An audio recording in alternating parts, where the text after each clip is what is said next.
शांताकारं भुजंगशयनं पद्मनाभं सुरेशं विश्वाधारं गगनसदृशं मेघवर्णं शुभांगं लक्ष्मीकान्तं कमलनयनं योगिभिध्यानगम्यं वंदे विष्णु भवभयहरं सर्वलोकैकनाथं। मंगलम भगवान विष्णु मंगलम गरुड़ध्वज मंगलम पुंडरीकाक्ष मंगलाय तनोहरि। ओम नमो भगवते वासुदेवाय। आज का दिन आप सभी के लिए मंगलमय हो। भगवान नारायण सर्वशक्तिमान हैं। एकमात्र श्री हरि ही संसार में दुर्लभ से दुर्लभ वस्तु देने में सामर्थ्य हैं। परमा एकादशी प्रभु की प्रिय तिथि है। इस दिन भक्ति भाव से पूर्ण श्रद्धा के साथ भगवान श्री हरि की पूजा करनी चाहिए। अधिक मास में पड़ने के कारण इस एकादशी का महत्व और अधिक बढ़ जाता है। अधिक मास को सभी महीनों का राजा माना जाता है। परमा एकादशी की कथा सुनने मात्र से 1000 गोदान और 1000 ब्राह्मणों को भोजन कराने के बराबर पुण्य की प्राप्ति होती है। इसलिए परमा एकादशी के दिन परमा एकादशी व्रत की कथा अवश्य सुनना चाहिए, साथ ही दूसरों को भी सुनाना चाहिए। तो आइए सुनते हैं परमा एकादशी व्रत की कथा। सब धर्मों के ज्ञाता, वेद और शास्त्रों के अर्थ ज्ञान में पारंगत, सबके हृदय में रमण करने वाले श्री विष्णु के तत्व को जानने वाले तथा भगवत परायण प्रहलाद जी जब सुखपूर्वक बैठे हुए थे, उस समय उनके समीप स्वधर्म का पालन करने वाले महर्षि कुछ पूछने के लिए आए। महर्षियों ने कहा, प्रहलाद जी, आप कोई ऐसा साधन बताइए जिससे ज्ञान, ध्यान और इंद्रिय निग्रह के बिना ही अनायास भगवान विष्णु का परम पद प्राप्त हो जाता है। उनके ऐसा कहने पर संपूर्ण लोगों के हित के लिए उद्धत रहने वाले विष्णु भक्त महाभाग प्रहलाद जी ने संक्षेप में इस प्रकार कहा, महर्षियों, जो 18 पुराणों का सार से भी सारतर तत्व है, जिसे कार्तिकेय जी के पूछने पर भगवान शिव ने उन्हें बताया था, उसका वर्णन करता हूं, सुनिए। महादेव जी ने कार्तिकेय जी से कहा, जो कली में एकादशी की रात में जागरण करते समय वैष्णव शास्त्र का पाठ करता है, उसके कोटि जन्मों के किए हुए 4 प्रकार के पाप नष्ट हो जाते हैं। जो एकादशी के दिन वैष्णव शास्त्र का उपदेश करता है, उसे मेरा भक्त जानना चाहिए। जिसे एकादशी के जागरण में निद्रा नहीं आती तथा जो उत्साह पूर्वक नाचता और गाता है, वह मेरा विशेष भक्त है। मैं उसे उत्तम ज्ञान देता हूँ और भगवान विष्णु मोक्ष प्रदान करते हैं। अतः मेरे भक्त को विशेष रूप से जागरण करना चाहिए। जो भगवान विष्णु से वैर करते हैं, उन्हें पाखंडी जानना चाहिए। जो एकादशी को जागरण करते और गाते हैं, उन्हें आधे निमेष में अग्निष्टोम तथा अतिरात्र यज्ञ के समान फल प्राप्त हो जाता है। जो रात्रि जागरण में बारंबार भगवान विष्णु के मुखार बिंद का दर्शन करते हैं, उनको भी वही फल प्राप्त होता है। जिनके वंश के लोग एकादशी की रात में जागरण करते हैं, वे ही धन्य हैं। जिन्होंने एकादशी को जागरण किया है, उन्होंने यज्ञ, दान, गया, श्राद्ध और नित्य प्रयाग स्नान कर लिया है।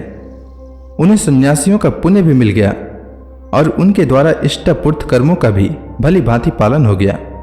षडानन, भगवान विष्णु के भक्त जागरण सहित एकादशी व्रत करते हैं, इसलिए वे मुझे सदा ही विशेष प्रिय हैं। जो एकादशी की रात में भगवान विष्णु के आगे वैष्णव भक्तों के समीप गीता और विष्णु सहस्त्र नाम का पाठ करता है, वह उस परम धाम में जाता है जहां साक्षात भगवान नारायण विराजमान हैं। जो श्रीहरि के समीप जागरण करते समय रात में दीपक जलाता है, उसका पुण्य 100 कल्पों में भी नष्ट नहीं होता। जो जागरण काल में मंजरी सहित तुलसी दल से भक्ति पूर्वक भगवान श्रीहरि का पूजन करता है, उसका पुनः इस संसार में जन्म नहीं होता। स्नान, चंदन, लेप, धूप, दीप, नैवेद्य और तांबुल, यह सब जागरण काल में भगवान को समर्पित किया जाए तो उससे अक्षय पुण्य होता है। कार्तिकेय, जो भक्त मेरा ध्यान करना चाहता है, वह एकादशी की रात्रि में श्रीहरि के समीप भक्ति पूर्वक जागरण करे। एकादशी के दिन जो लोग जागरण करते हैं, उनके शरीर में इंद्र आदि देवता आकर स्थित हो जाते हैं। जो जागरण काल में महाभारत का पाठ करते हैं, वे उस परम धाम में जाते हैं जहां सन्यासी महात्मा जाया करते हैं। जो उस समय श्री रामचंद्र जी का चरित्र 10 कंठ वध पढ़ते हैं, वे योग वेताओं की गति को प्राप्त होते हैं। जिन्होंने श्रीहरि के समीप जागरण किया है, उन्होंने चारों वेदों का स्वाध्याय, देवताओं का पूजन, यज्ञों का अनुष्ठान तथा सब तीर्थों में स्नान कर लिया। श्री कृष्ण से बढ़कर कोई देवता नहीं है और एकादशी व्रत के समान दूसरा कोई व्रत नहीं है। जहां भागवत शास्त्र है, भगवान विष्णु के लिए जहां जागरण किया जाता है और जहाँ सालग्राम शिला स्थित होती है वहाँ साक्षात भगवान विष्णु उपस्थित होते हैं। परमा एकादशी व्रत की कथा के अनुसार महाराज युधिष्ठिर ने भगवान श्री कृष्ण से कहा, हे कमल नयन, अब आप अधिक मास के कृष्ण पक्ष की एकादशी का नाम तथा उसके व्रत का विधान बताने की कृपा करें। इसमें किस देवता का पूजन किया जाता है तथा इसके व्रत से किस फल की प्राप्ति होती है। भगवान श्री कृष्ण ने कहा, हे युधिष्ठिर, अधिक मास के कृष्ण पक्ष में जो एकादशी आती है वह परमा एकादशी कहलाती है। इसके व्रत से सभी पाप नष्ट हो जाते हैं तथा मनुष्य को इस लोक में सुख और परलोक में सद्गति प्राप्त होती है। इसका व्रत पूर्व में कहे हुए विधानानुसार करना चाहिए और भगवान विष्णु को धूप, दीप, नैवेद्य और पुष्प आदि से पूजन करना चाहिए।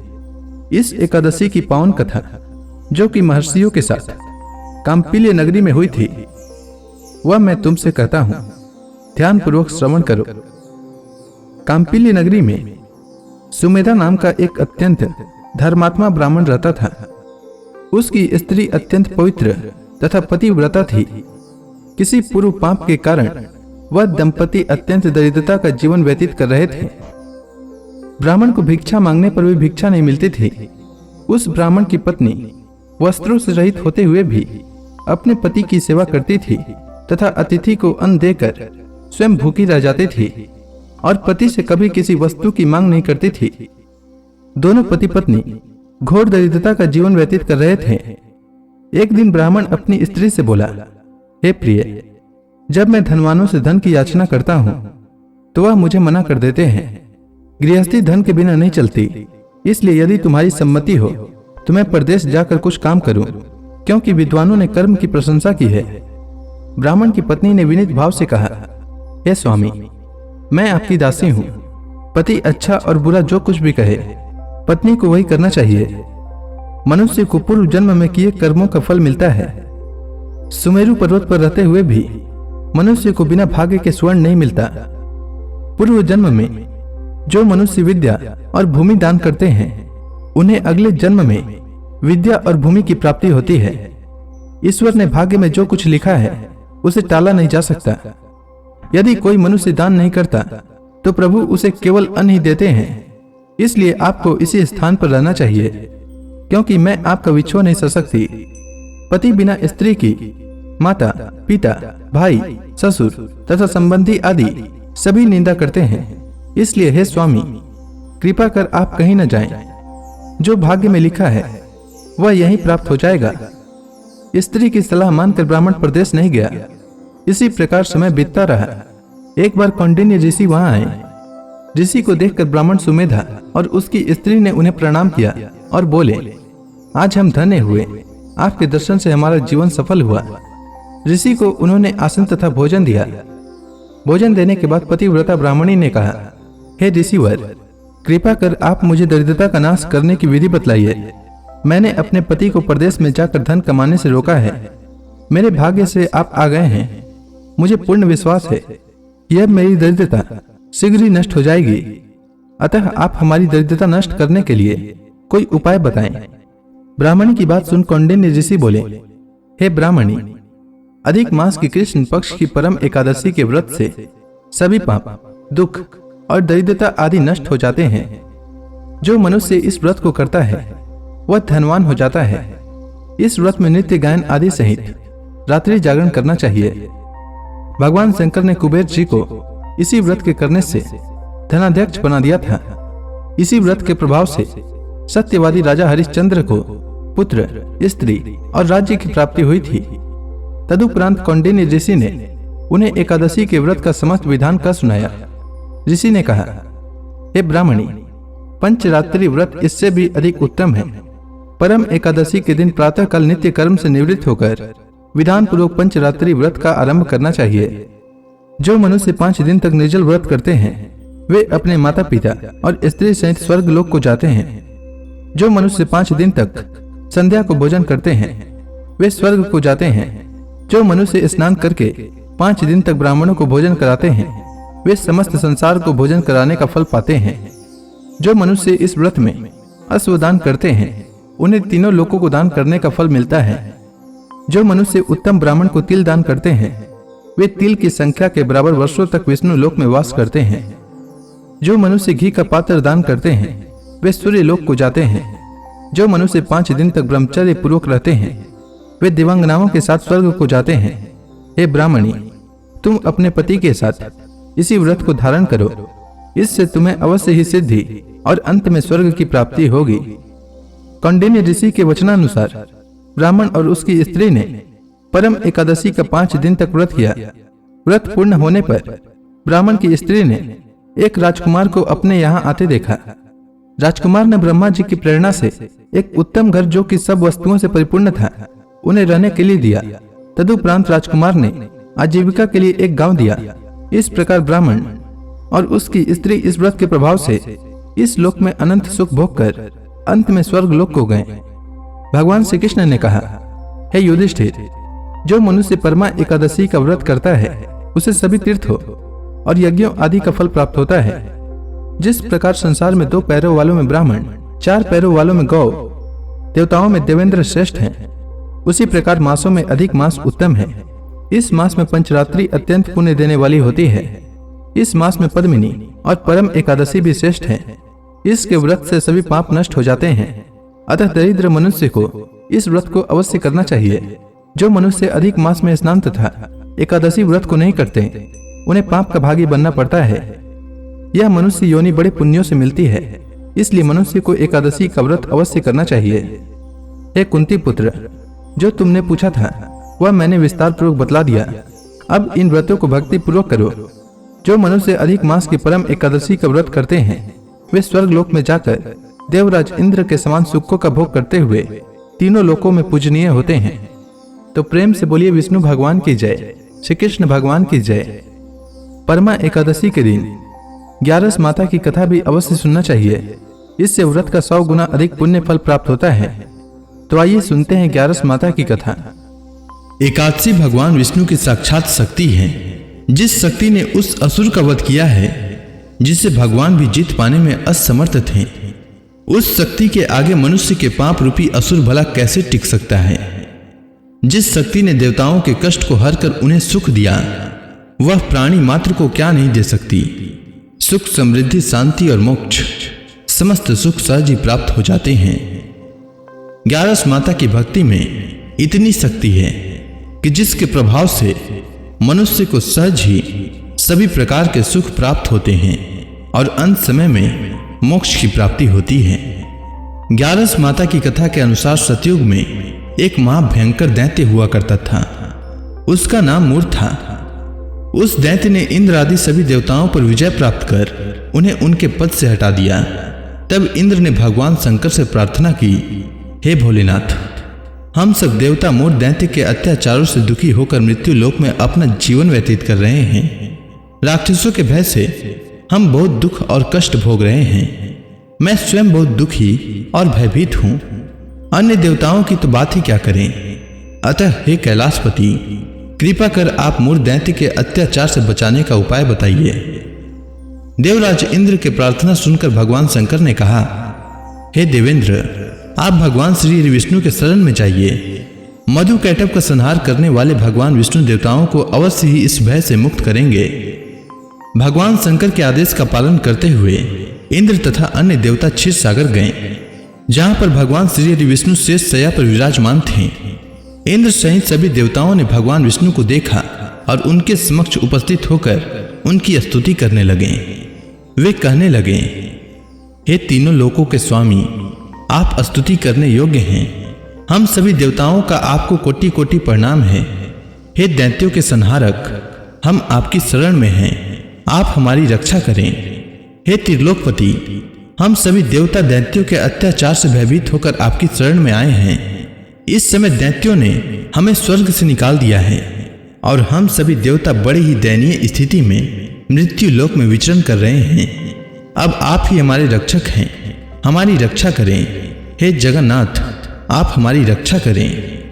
देवताओं की करुण पुकार सुनकर भगवान श्री विष्णु बोले, हे देवगणों, वह कौन सा दैत्य है जिसने देवताओं को जीत लिया है। आप सभी देवगण किसके भय से पृथ्वी लोक में भटक रहे हैं। क्या वह दैत्य इतना बलवान है जिसने इंद्र सहित सभी देवताओं को जीत लिया है। तुम निर्भय होकर मुझे सब हाल बताओ। भगवान विष्णु के इस स्नेहमयी वचनों को सुनकर देवेंद्र ने कहा, हे प्रभु, प्राचीन काल में ब्रह्म वंश में उत्पन्न हुआ नाड़ी जंगम नाम का एक असुर था, जिसका मूर नामक एक पुत्र है, जो चंद्रवती नामक नगरी में निवास करता है, जिसने अपने बल से मृत्यु लोक और देवलोक को जीत लिया है और सब देवताओं को देवलोक से निकालकर अपने दैत्य कुल के असुरों को इंद्र, अग्नि, यम, वरुण और चंद्रमा आदि सभी को लोकपाल बना दिया है। वह स्वयं सूर्य बनकर पृथ्वी को तापता है और स्वयं मेघ बनकर जल की वर्षा करता है। अतः आप इस बलशाली भयानक असुर का संहार करके देवताओं की रक्षा करें। देवेंद्र के मुख से ऐसे वचन सुनकर भगवान विष्णु बोले, हे देवताओं, मैं आपके शत्रु का शीघ्र ही संहार करूंगा। आप सभी इसी समय मेरे साथ चंद्रवती नगरी चलिए। देवताओं की पुकार पर भगवान विष्णु तुरंत ही उनके साथ चल दिए। उधर दैत्यराज मूर ने अपने तेज से जान लिया था कि श्री विष्णु युद्ध की इच्छा से उसकी राजधानी में आ रहे हैं। अतः अपने राक्षस योद्धाओं के साथ वह भी युद्ध भूमि में आकर गरजने लगा। देखते ही देखते युद्ध शुरू हो गया। युद्ध शुरू होने पर अनगिनत असुर अपने अस्त्र शस्त्रों को धारण कर देवताओं से युद्ध करने लगे, किंतु देवता तो पहले ही डरे हुए थे। वह अधिक देर तक राक्षसों का सामना न कर सके और भाग खड़े हुए। तब भगवान विष्णु स्वयं युद्ध भूमि पर आ गए। दैत्य पहले से भी ज्यादा जोश में भरकर भगवान विष्णु से युद्ध करने लगे। वे अपने अस्त्र शस्त्रों से उन पर भयानक प्रहार करने लगे। दैत्यों के आक्रामक वारों को श्री हरि विष्णु अपने चक्र और गदा के प्रहारों से नष्ट करने लगे। इस युद्ध में अनेक दैत्य सदा के लिए मृत्यु की गोद में समा गए, किंतु दैत्यराज मूर भगवान विष्णु के साथ निश्चल भाव से युद्ध करता रहा। उसका तो जैसे अभी बाल भी बांका नहीं हुआ था। वह बिना डरे युद्ध कर रहा था। भगवान विष्णु मूर को मारने के लिए जिन जिन शस्त्रों का प्रयोग करते, वे सब उसके तेज से नष्ट होकर उस पर पुष्पों के समान गिरने लगते। अनेक अस्त्रों शस्त्रों का प्रयोग करने पर भी भगवान विष्णु उससे जीत न सके। तब वे आपस में मल्ल युद्ध करने लगे। भगवान श्री विष्णु उस असुर से देवताओं के लिए सहस्त्र वर्षों तक युद्ध करते रहे, किंतु उस असुर से न जीत सके। अंत में भगवान विष्णु शांत होकर विश्राम करने की इच्छा से बद्रिकाश्रम स्थित 38 कोस लंबी एक द्वार वाली हेमवती नाम की एक गुफा में प्रवेश कर गए। उस गुफा में भगवान ने शयन किया। भगवान विष्णु के पीछे पीछे वह दैत्य भी चला आया था। भगवान श्री विष्णु को सोता देखकर वह दैत्य उन्हें मारने को तैयार हुआ। वह सोच रहा था कि आज मैं अपने चिर शत्रु को मारकर हमेशा हमेशा के लिए निष्कंटक हो जाऊंगा, परंतु उसकी यह इच्छा पूर्ण न हो सकी, क्योंकि उसी समय भगवान विष्णु की देह से दिव्य वस्त्र धारण किए एक अत्यंत मोहिनी कन्या उत्पन्न हुई और राक्षस को ललकार कर उससे युद्ध करने लगी। उस कन्या को देखकर राक्षस को घोर आश्चर्य हुआ और वह सोचने लगा कि यह ऐसी दिव्य कन्या कहां से उत्पन्न हुई, और फिर वह असुर उस कन्या से लगातार युद्ध करता रहा। कुछ समय बीतने पर उस कन्या ने क्रोध में आकर उस दैत्य के अस्त्रों शस्त्रों को टुकड़े टुकड़े कर दिए। अब तो उस दैत्य को बड़ा ही क्रोध आया और वह सारी मर्यादाएं भंग करके उस कन्या से मल्ल युद्ध करने लगा। उस तेजस्वी कन्या ने उसको धक्का मारकर मूर्छित कर दिया और उसकी मूर्छा टूटने से पूर्व ही उसका सिर काटकर धड़ से अलग कर दिया। सिर काटते ही वह असुर पृथ्वी पर गिरकर मृत्यु को प्राप्त हुआ। बाकी बचे असुर अपने राजा का ऐसा दुखद अंत देखकर भयभीत होकर पाताल लोक में भाग गए। भगवान विष्णु जब निद्रा से जागे तो उस असुर को मरा देखकर उन्हें घोर आश्चर्य हुआ और वे सोचने लगे कि इस महाबली को किसने मारा है। तब वह तेजस्वी कन्या श्रीहरि से हाथ जोड़कर बोली, हे जगदीश्वर, यह असुर आपको मारने को उद्यत था। तब मैंने आपके शरीर से उत्पन्न होकर इस असुर का वध किया है। कन्या की बात सुनकर भगवान बोले, तुमने इस असुर को मारा है, अतः हे कन्या, मैं तुमसे अत्यंत प्रसन्न हूँ। इसे मारकर तुमने तीनों लोकों के देवताओं के कष्ट को हरा है, इसीलिए तुम अपनी इच्छा अनुसार वरदान मांग लो, मैं तुम्हारी प्रत्येक इच्छा को पूर्ण करूंगा। भगवान की बात सुनकर कन्या बोली, हे प्रभु, मुझे यह वरदान दीजिए कि जो मनुष्य या देव मेरा व्रत करे उसके सभी पाप नष्ट हो जाएं और अंत में उसे स्वर्ग लोक की प्राप्ति हो। मेरे व्रत का आधा फल रात्रि को मिले और उसका आधा फल एक समय भोजन करने वाले को मिले। जो श्रद्धालु भक्ति पूर्वक मेरे व्रत को करे वे निश्चय ही वैकुंठ लोक को प्राप्त करे। जो मनुष्य मेरे व्रत में दिन तथा रात्रि को एक बार भोजन करे, वह धन धान्य से भरपूर रहे। कृपा करके मुझे ऐसा वरदान दीजिए। भगवान श्री विष्णु ने कहा, हे कन्या, ऐसा ही होगा। मेरे और तुम्हारे भक्त एक ही होंगे और अंत में संसार में प्रसिद्धि को प्राप्त होकर मेरे लोक को प्राप्त करेंगे। हे कल्याणी, तुम एकादशी को पैदा हुई हो, इसीलिए तुम्हारा नाम भी एकादशी हुआ, और क्योंकि तुम मेरे अंश से उत्पन्न हुई हो, इसीलिए संसार में तुम उत्पन्ना एकादशी के नाम से जानी जाओगी। तथा जो मनुष्य इस दिन व्रत करेंगे उनके समस्त पाप समूल नष्ट हो जाएंगे। तुम मेरे लिए अब तीज, अष्टमी, नवमी और 14 से भी अधिक प्रिय हो। तुम्हारे व्रत का फल सब तीर्थों के फल से भी महान होगा। यह मेरा अकाट्य कथन है। इतना कहकर भगवान श्री विष्णु उसी स्थान पर अंतर ध्यान हो गए। भक्तगणों, किसी भी व्रत में गणेश जी की कहानी अवश्य सुनना चाहिए। गणेश जी सभी देवताओं में प्रथम पूजनीय हैं। उनकी पूजा एवं कथा सुने बिना कोई भी व्रत पूर्ण नहीं मानी जाती है। इसलिए गणेश जी की कथा हर व्रत में सुननी चाहिए। तो आइए सुनते हैं गणेश जी की कहानी। प्राचीन समय की बात है। एक गांव में एक गरीब और दृष्टिहीन बुढ़िया रहती थी। उसके साथ ही उसके बेटे और बहू रहते थे। बुढ़िया गणेश जी की बहुत बड़ी भक्त थी। वह प्रतिदिन गणेश जी की पूजा किया करती थी और गणेश जी को भोग लगाने के बाद स्वयं ही भोजन करती थी। एक दिन उसकी पूजा से प्रसन्न होकर गणेश जी उसके सामने प्रकट हुए और बोले, बुढ़िया माँ, तू रोज मेरी पूजा करती है, इसीलिए तू जो चाहे वह मांग ले। बुढ़िया ने कहा, मैं क्या मांगू, मुझसे तो मांगना ही नहीं आता। इस पर गणेश जी ने कहा, बुढ़िया माँ, तू जो चाहे वह मांग ले, नहीं तो मैं फिर कल आऊंगा। तब तक तू अपने बेटे और बहू से पूछ ले और फिर मुझसे मांग ले। यह सुनकर बुढ़िया अपने बेटे को बुलाया और अपने बेटे से कहा, गणेश जी ने कहा है कि मैं उनसे कुछ भी मांग सकती हूं, तो बता मैं क्या मांगू। तब उसके बेटे ने कहा, माँ, तू गणेश जी से धन मांग ले। इसके बाद बुढ़िया बहू के पास गई और बहू से बोला, गणेश जी ने कहा है कि मैं उनसे कुछ भी मांग सकती हूं, तो बता मैं क्या मांगू। तब उसके बहू ने कहा कि गणेश जी से पोता मांग ले। तब बुढ़िया ने बहुत सोचा कि हर कोई अपने अपने मतलब की बात कह रहा है, कोई मेरे लिए सोच नहीं रहा है। चलो पड़ोसन से पूछ लेती हूं, वह सही बताएगी कि मुझे क्या मांगना चाहिए। बुढ़िया अपने पड़ोसन के पास गई और पड़ोसन से कहा, गणेश जी ने कहा है कि मैं उनसे कुछ भी मांग सकती हूं, तो बता मुझे क्या मांगना चाहिए। मेरा बेटा कहता है कि धन मांग लो और बहू कहती है कि पोता मांग लो। तब पड़ोसन ने कहा, अरे बुढ़िया, तू तो अब कुछ ही दिन जिएगी, धन और पोता मांगने से तेरा क्या फायदा। तू अपने लिए आंखों की रोशनी मांग ले, इससे तेरी जिंदगी आराम से कट जाएगी। यह सुनकर बुढ़िया अगले दिन गणेश जी की पूजा करती है और उन्हें भोग लगाती है। तभी गणेश जी प्रकट होकर कहते हैं, बुढ़िया माँ, बता तुझे क्या चाहिए।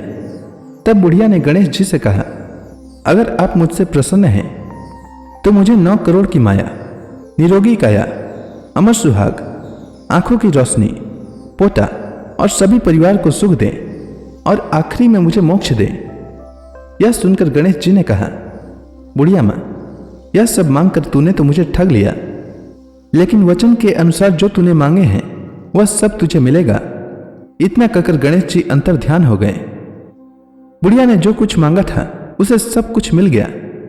हे गणेश जी महाराज, जैसे आपने उस बुढ़िया मां को सब कुछ दिया, ठीक वैसे ही हमें दें और सभी कथा सुनने वालों को भी दें। तो प्रेम से बोलिए गणेश जी महाराज की जय। अब आप सभी भक्तगण हाथ जोड़कर भगवान श्री हरि का ध्यान करें। आरती होने वाली है। ओम जय एकादशी माता मैया, जय एकादशी माता। विष्णु पूजा व्रत को धारण करके, विष्णु पूजा व्रत को धारण करके शक्ति मुक्ति पाता। ओम जय एकादशी माता। तेरे नाम गिनाऊं देवी, भक्ति प्रदान करनी। भक्ति प्रदान करनी, गण गौरव की देनी माता, गण गौरव की देनी माता, शास्त्रों में बरनी। ओम जय एकादशी माता। मार्गशीर्ष कृष्ण पक्ष की उत्पन्ना, विश्व तारणी जनमी, मैया विश्व तारणी जनमी। शुक्ल पक्ष में हुई मोक्षदा, शुक्ल पक्ष में हुई मोक्षदा, मुक्तिदाता बन के भरमी। ओम जय एकादशी माता। पौष के कृष्ण पक्ष की सफला नामक है, शुक्ल पक्ष में होए पुत्रदा, आनंद अधिक रहे। ओम जय एकादशी माता। नाम सट तिला माघ मास में कृष्ण पक्ष आवे, मैया कृष्ण पक्ष आवे। शुक्ल पक्ष में जया कहावे, शुक्ल पक्ष में जया कहावे, विजय सदा पावे। ओम जय एकादशी माता। विद्या फाल्गुन कृष्ण पक्ष में शुक्ला अमला की, मैया शुक्ला अमला की। पाप मोचनी कृष्ण पक्ष में चैत्र महाबली की। ओम जय एकादशी माता। चैत्र शुक्ल में नाम कामदा, धन देने वाली, मैया धन देने वाली। नाम बरूथनी कृष्ण पक्ष में बैसाख माहवाली। ओम जय एकादशी माता। शुक्ल पक्ष में होए मोहिनी, अपराज्येष्ठ कृष्ण पक्षी, मैया अपराज्येष्ठ कृष्ण पक्षी। नाम निर्जला सब सुख करने, शुक्ल पक्ष रखी। ओम जय एकादशी माता। योगिनी नाम आषाढ़ में जानो, कृष्ण पक्ष करनी, मैया कृष्ण पक्ष करनी। देव सैनी नाम कहायो, शुक्ल पक्ष धरनी। ओम जय एकादशी माता। कामिका श्रावण मास में आवे, कृष्ण पक्ष कहिए। श्रावण शुक्ला होए पवित्रा, आनंद से रहिए। ओम जय एकादशी माता। अजा भाद्रपद कृष्ण पक्ष की परिवर्तनी शुक्ला, मैया परिवर्तनी शुक्ला। इंद्राश्विन कृष्ण पक्ष में व्रत से भवसागर निकला। ओम जय एकादशी माता। पापांकुश है शुक्ल पक्ष में आप हरणहारी, मैया आप हरणहारी। रमा मास कार्तिक में आवे, सुखदायक भारी। ओम जय एकादशी माता। देवोत्थान शुक्ल पक्ष की दुख नाशक मैया, पावन मास में करो विनती, पार करो नैया। ओम जय एकादशी माता। परमा कृष्ण पक्ष में होती जन मंगल करनी, मैया जन मंगल करनी। शुक्ल मास में होए पद्धिनी, दुख दरिद्र हरनी। ओम जय एकादशी माता। जो कोई आरती एकादशी की भक्ति सहित गावे, मैया भक्ति सहित गावे। जन गुरु दिता स्वर्गवासा निश्चय वह पावे। ओम जय एकादशी माता। तो प्रेम से बोलिए विष्णु भगवान की जय, माता लक्ष्मी की